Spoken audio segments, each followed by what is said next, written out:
Living life, everyday, late at night, not okay. All I want, and I pray, all I need are some better days. Fuck me, I'm looking in the mirror, so foggy, but I've never seen clearer. I don't really think anyone can save me, and honestly I'm not really sure I want saving. I like to be my own worst enemy. There's no risk if you don't try at anything, so I'ma just keep buying everything. See you in the next life, have to be a better me. I don't think that my head's on straight, gotta flip it and grip it and go and get an x-ray.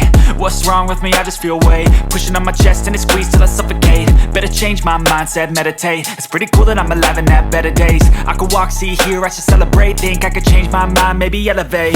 Living life, everyday, late at night, not okay.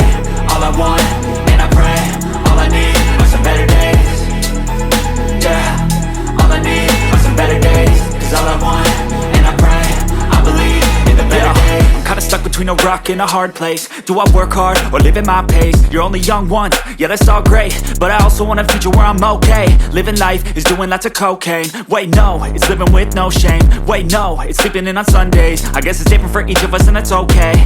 Well I just wanna be happy, how to get there? Glad that you asked me. I think it's different for everyone. Some of us need work, others need fun. Some of us need purpose to overcome.